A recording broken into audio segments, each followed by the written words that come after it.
Good afternoon, everyone. Apologies for being a bit late. I was trying to configure everything. I hope everyone is having a lovely year so far. We've just begun, and this is the first webinar for the year. So today we will be discussing, this year we will try and get a bit more into strategies and how you can be able to maneuver the market as the year comes. So today, in particular, we will be talking about market structure, which I believe is a key component when it comes to doing your chart analysis. So you usually have two categories. You either do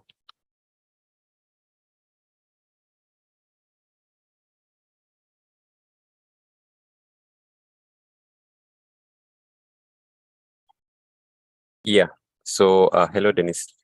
So we usually have two categories. You have to get the fundamentals, which gives you the bias of the market, but then the market structure is very important because this is where you do your entries. If you perfect, for example, market structure, or if you perfect fundamentals and you know the general direction of the market, then it still becomes important that you know where exactly it is that you need to be looking for entries and exits. And that's why market structure is very important, particularly for short-term traders. And that's one thing we will be covering. So today we will be having more of a hands-on session with the markets. So to kick us off, we will be looking at the gold chart that we'll I think we'll start with, and then we will talk about S&P and the Nasdaq.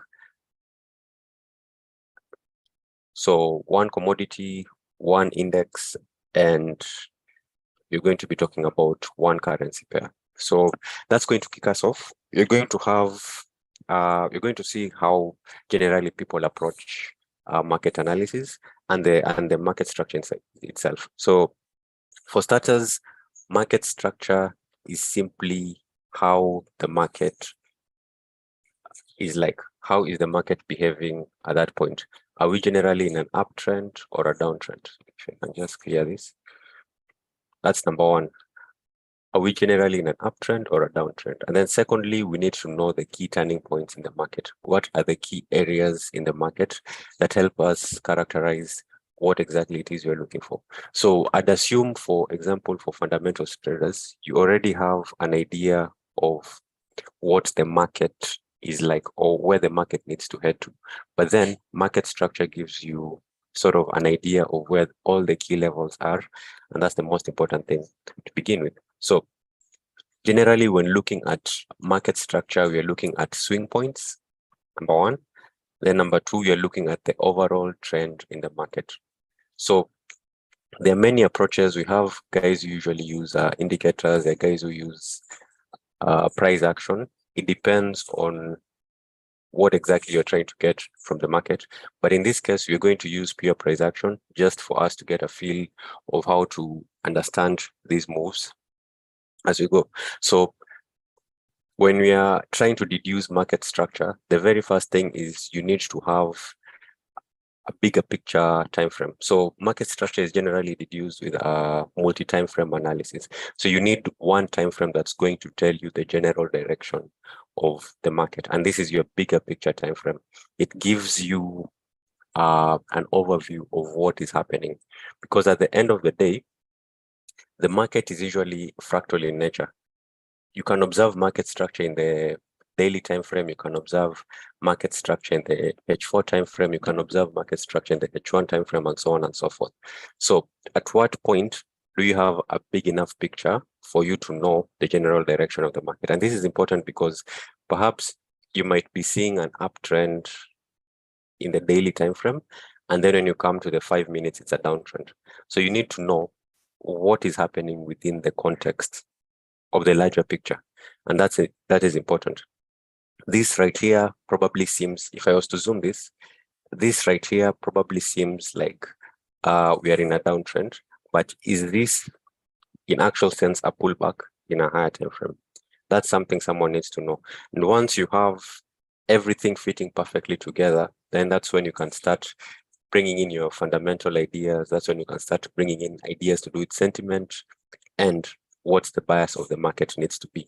So generally, 3 time frames are enough for a trader to begin trading. So for example, if I am using 5 minutes or 15 minutes to pick up my entries, then I can use the power of 3 or the power of 4, and those 2 higher time frames will be my context time frames. So in this case, for example, if I'm using the 15-minute time frame, in this case, to pick up my entries, then I'll generally want to multiply 15 by 4, which is H1, 60 minutes.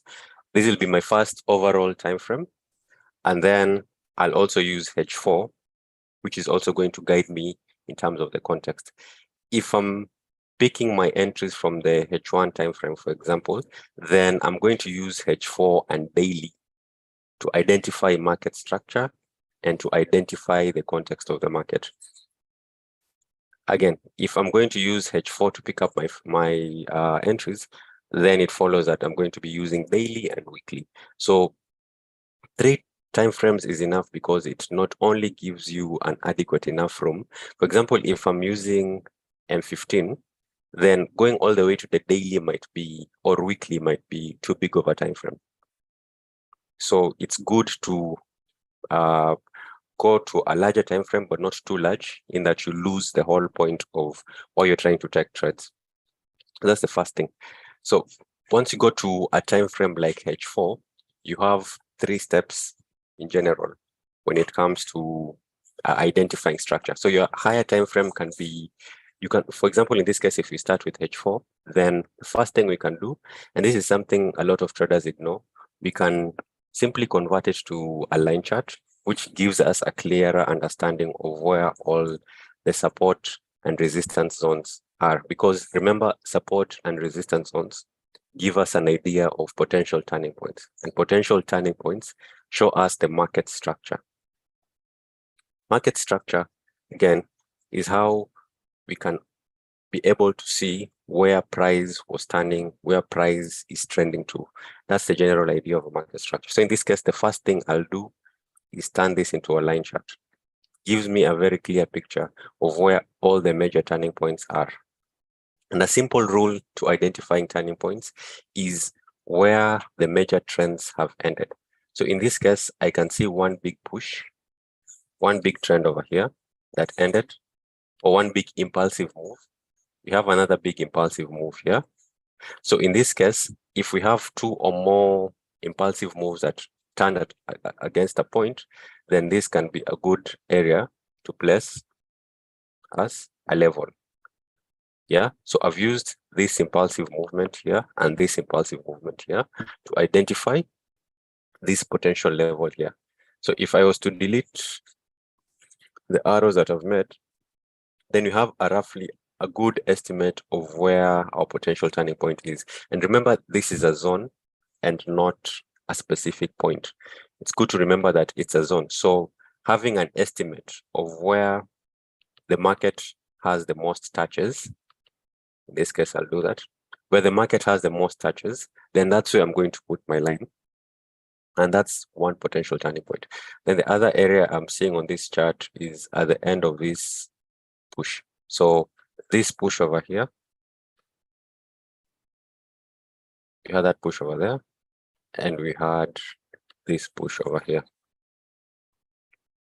Yeah, so remember, I'm trying to do sort of a top-down analysis, and the first thing I'm doing as a trader is to go to a higher time frame, at least the second, the current time frame I'm in multiplied by 4 to give me the higher time frame. In this case, the higher time frame can be H1 and H4 for if I'm making 15-minute trades. If I'm making 5 minutes trades, then the higher time frame can be M30 and H4. Yeah, so just keep that in mind when you're trying to do some of this analysis. So in this case, I've identified 2 turning points. And the next question I need to ask myself is, are these points enough for me to be looking at? If I'm trying to pick entries on my 15 minutes, the current price is 1834. The closest point I'm seeing is 1819. So in this case, because I'm using a 15-minute time frame, how many hours do I have to wait for this price to get all the way back to 1819? So in this case, because this point is so far away, then I can go back to my slightly smaller time frame, which is the H1 time frame, and try and see if I can identify more points closer to my price. So that's what you're attempting to do. First of all, trying to characterize all the potential turning points in the market. That gives you a good idea of the market structure. Second, we are going to define the market, which is, are we in an uptrend or are we in a downtrend? And then finally, that's when we go back to our 15-minute time frames to try and sort of pick entries and see where the potential entry points are. So in this case, I've moved to H1, still looking for more turning points. So the second rule is looking at where a sharp trend ended. Observing where a sharp trend ended. Just a minute.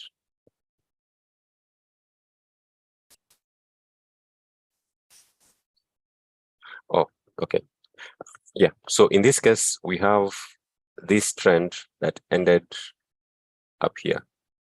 So this is another potential area where price might end. So turning points, we've identified them in two ways. The first one is where 2 points turned at almost the same level, which is what we did with our H4 turning points here and here. The next method you're going to use is where a major trend ended, and that's up here.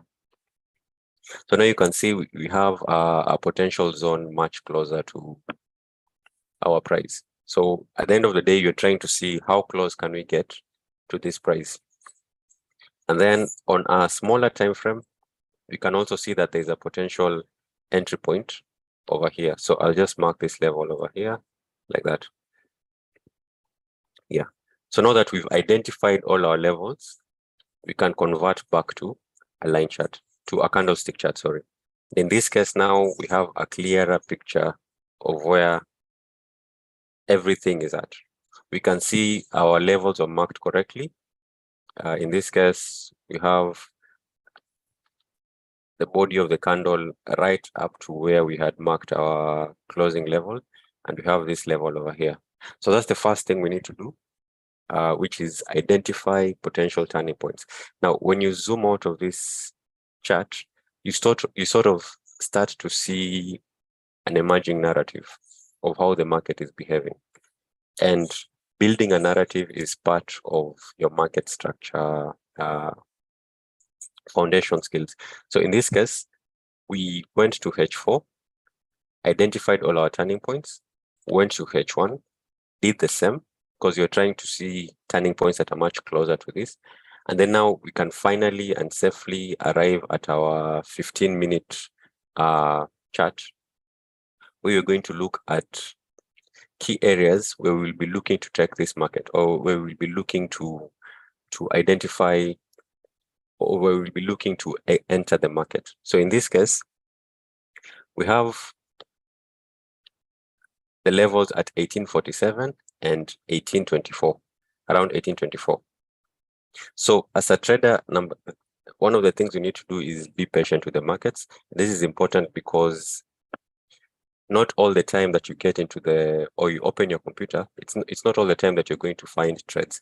If you see that the only time you're finding trades is when you open your computer, then there's probably something wrong with the strategy, and it's something that you need to know. Good trades come to you. You don't have to look for good trades. So in this case, we'd probably have to wait for a clearer picture of what the market is doing. But once you build the narrative from the larger time frame, then it's going to be much easier to do that. So I think after we've identified our turning points, now it's time to build a narrative in this case. So the first thing that you see is the market attempting on multiple occasions to break this level here. So we had an attempt by the market to break this level, and then another attempt here. Actually, this one was here also. And then we had one final attempt here.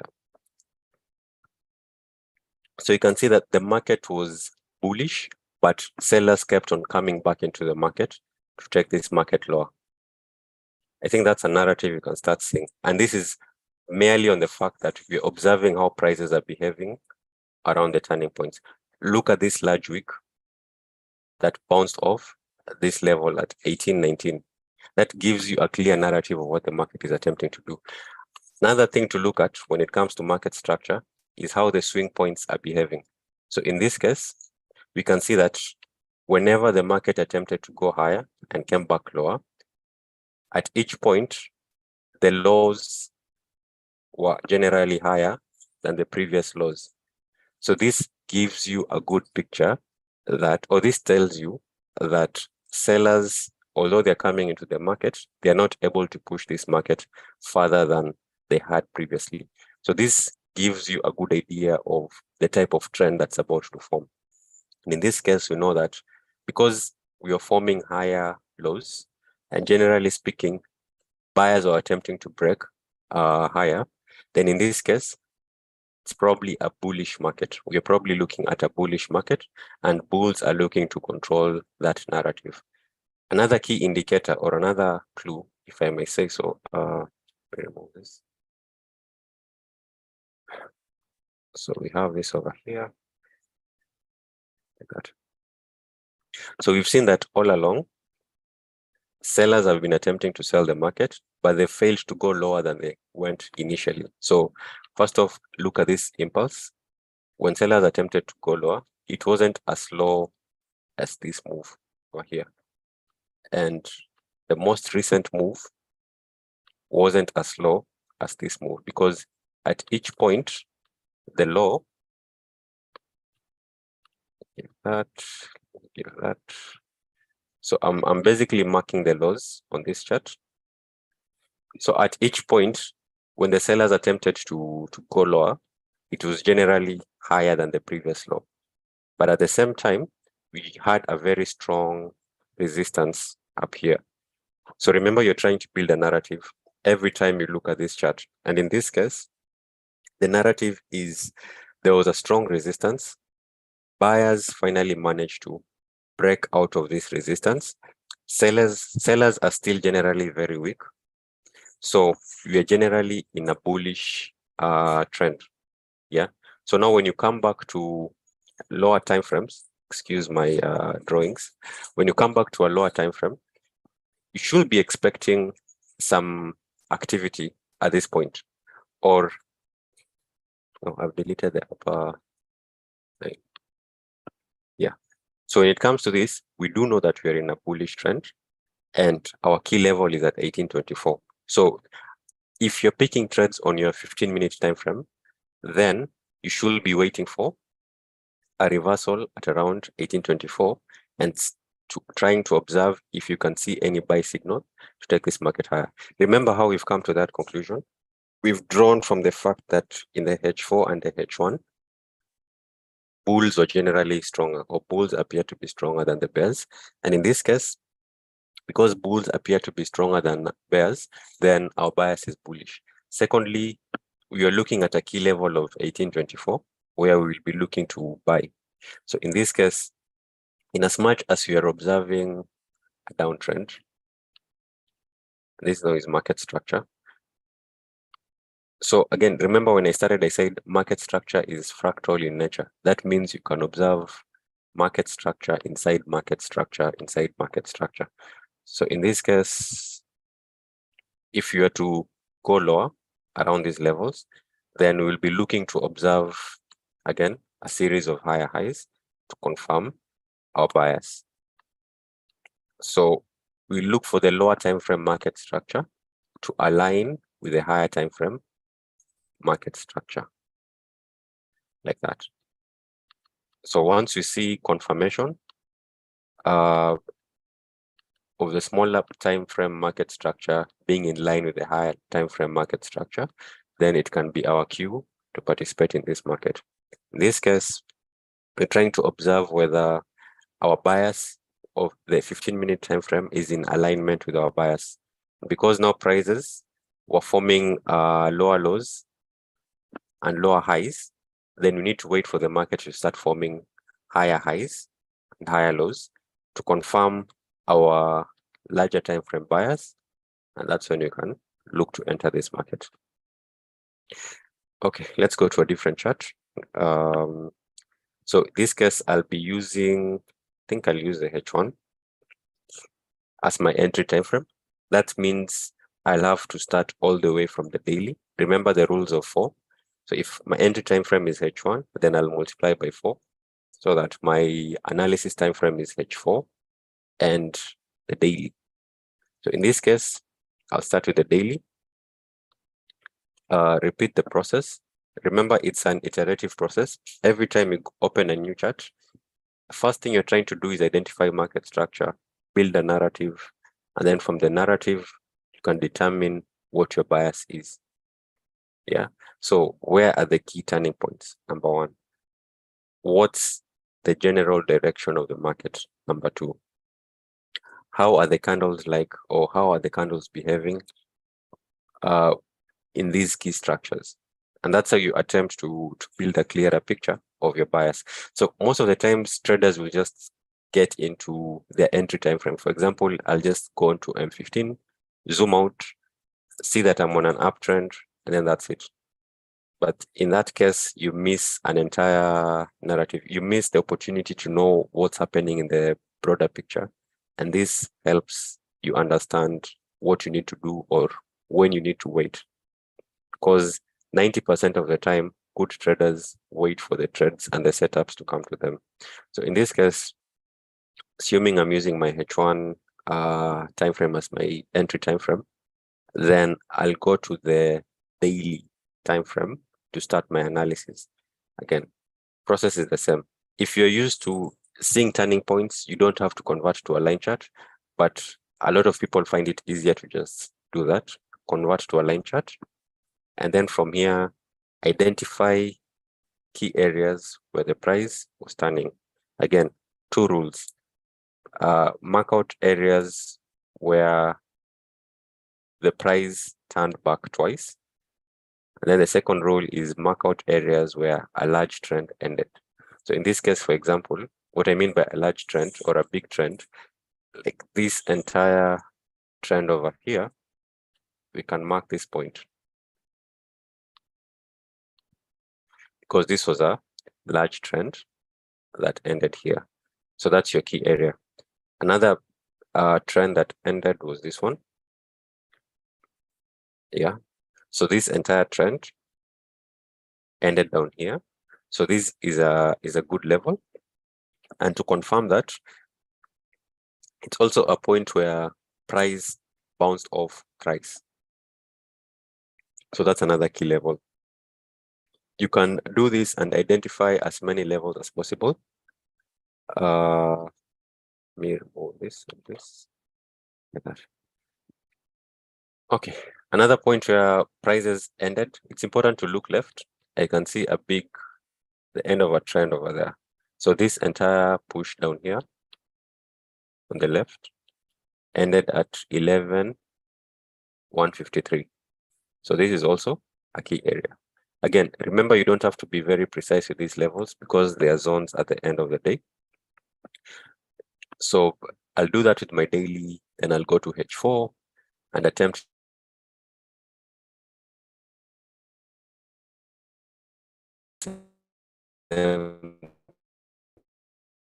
thing. In this case, because you already have a level here, I'll attempt to adjust this because it's a zone. I'll adjust this like that. And then identify if there are any other levels I need to be cautious of. In this case, I have a level over here. Just a minute. Yeah. So in this case, I have another level over here, which I can see from my H4 time frame. And once I have my turning points like that, I can return to my candlestick chart. Again, we're trying to build a narrative. We've identified our key points. The next thing we need to do is to build a narrative. And in this case, what can you observe from the market? We are generally trending downwards from these 2 time frames. So you can see that for the past month or so, we've been in a downtrend. But then we've had this very strong area of support at 10695.24. So in this case, we might zoom out a bit. So in this case, we might have a hard time breaking this barrier, but the market is still in a downtrend. If you are basing it off the daily impulsive move, the monthly impulsive move. If you look at it all the way back 2-3 months prior, then we'll have to move to a larger time frame, which still confirms you're in a downtrend, but the larger time frame might be irrelevant. If you're using a weekly time frame and you're trading on a H1 time frame, then the weekly time frame might not be as of much use to you at the moment. So once you've identified your turning points, again, the narrative is we are heading lower, and we might use the H4 to confirm what exactly the bias is. And in this case, the H4 time frame is clearly showing that there is a pullback. So now we are waiting for entry time frame to confirm our daily bias and our H4 bias. So in this case, if we move back to the H1 time frame, then we do know that we need to be looking for setups that confirm our larger time frame, which in this case was a downward push. So whenever we go to H1, we know where the key levels are. Okay, so in this case, the key level is at 1119. I can make this a round number, so 1120. The first key level is all the way up here, and the other key level that we had marked was here. So if I'm attempting to pick a trade, for example, in this case, I'm attempting to sell, then I wouldn't want to sell against a support level because the market structure might not favor my trade. I'll need to have to wait for price to break this level and show me a confirmation that it's not going to go back inside this level. And that's when I'll be looking to sell. If I'm attempting to sell at this level, I'd wait for price to be close to this level so that I can have confirmation that price isn't going to go above this level. And why am I looking for sales? The daily bias and the H4 bias show me that I'm still in a downtrend. I think we are together at that point. So we've done a top-down analysis on our trades. We've done analysis on a higher time frame. You've switched it to a line chart so that we can clearly see where the potential turning points are. And from the turning points, we've identified key areas and managed to build a narrative. So the reason I'm saying, let me delete this. The reason I'm saying, for example, this is still a downtrend is because what constitutes of a downtrend? A series of lower lows and lower highs. And in this case, can we see lower lows and lower highs? I'll just mark this out like this, like that.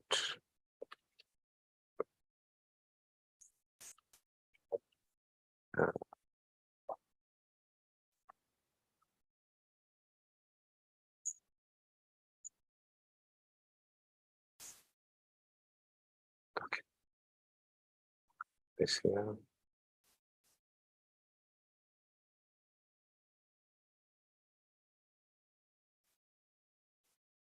So, part of your market structure, part of understanding market structure is understanding swing points.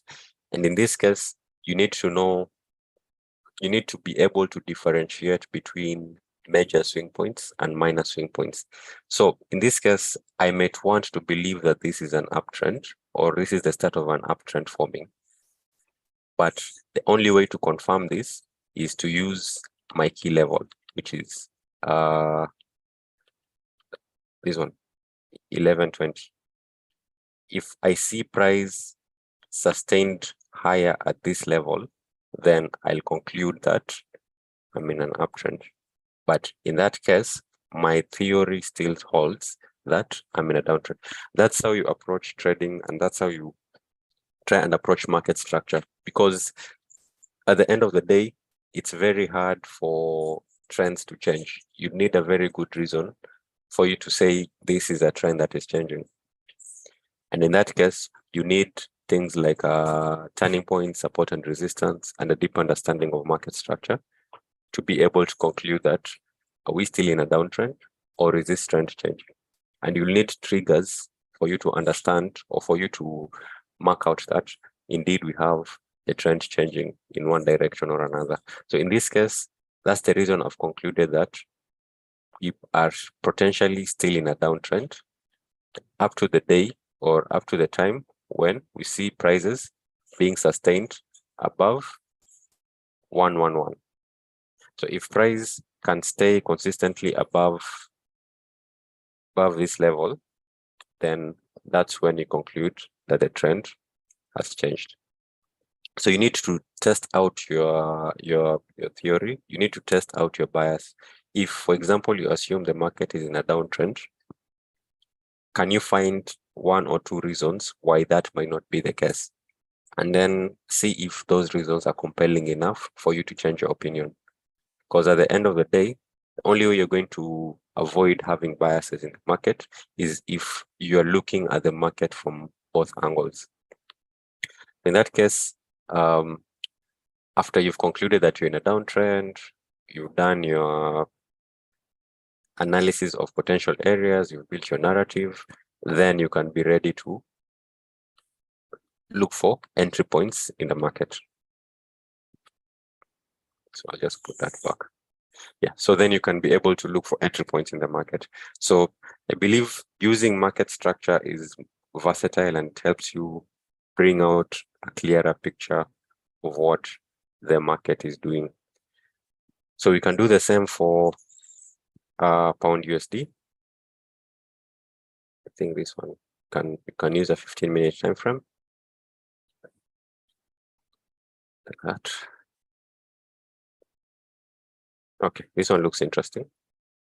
So my first time, if I'm using 15 minutes to enter, then I'll use H4 as my overview time frame. Let me just call it overview time frame. This is where you start your analysis from, like that. So in this case, what are we seeing? We have convert to a line chart. Okay, I think I'll answer that after we look at pound USD. So the first step again with market structure, it's easier to convert, it's easier to spot turning points when you're looking at a line chart than it is when you're looking at, for example, candlesticks, because this can be very confusing, while this is a bit more simplified. And the other thing with the line chart is it uses closing prices. And if you've been doing charting, then you know closing prices are the most important price at the end of the day. So again, the two rules. The first one is identify areas where the trend ended. So that's the first one. We have, I think over here. And then we have identify areas where the price turned more than once. So in that case, we have these levels over there and these levels over here. Yeah. So you can see price turned over here, turned here, turned here. And in this case, price turned here and here. And then when it comes to where a large trend ended, so we have this large trend ending over here, we have this trend ending over here, and this trend over here ending up here. Marked out your levels, move on to H1, identify if there are any more points. If there are no points, you don't have to clutter your chart with too many lines, because it can be confusing. It can be difficult to set targets for your trades. So keep it as simple as possible. And then now go back to H4, candlesticks, build a narrative. In this case, what's the story that you're seeing? Price was generally in a downtrend. There's a sharp move downwards. And then we sort of saw some consolidation over here. So I'll just use this to mark. So we had consolidation over there, and we had consolidation over here. So for price, again, for price to change the trend, there has to be a very good reason why price is doing so, especially when you're looking at H4 and H1 time frame. So it's not very often that you see price changes in H4 time frames unless there's a good reason. In most cases, it's a fundamental reason. In that case, if you observe price is moving lower like this and you come across a consolidation, most of the times your bias should still be in the general direction of this trend. And that's why in this case, the bias will still have been that this is a downtrend in as much as you're seeing this consolidation over here. Because again, there has to be a very good reason for this trend to change. And in most cases, it has to be fundamental. But in this case, we saw the trend breaking lower. Same thing with H1. So this might have been a news announcement. I'm not so sure. We'll have to look into this. But then again, the market structure is very clear in this case. Yeah, we had a major point here which you identified on the daily time frame. We had another point over here which you identified in the H1 time frame. So when coming to the 15-minute time frame, you'd have to have two theories. Number one, if price goes all the way over here, you need market structure or a series of lower lows and lower highs, which is in line with the downtrend hypothesis. So you'll have to wait for some sort of confirmation that you're beginning to form a downtrend and that prices are not going to pass this level for you to take the trade. Alternatively, you can wait for price to go lower and show you signs that you're not going to break this level of structure up here. And in so doing, then we can attempt to go lower.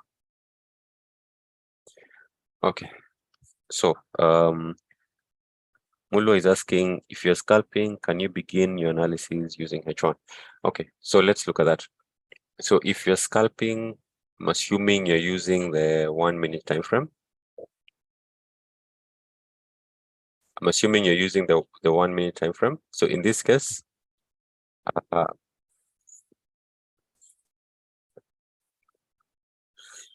believe I'm still live. Just a minute.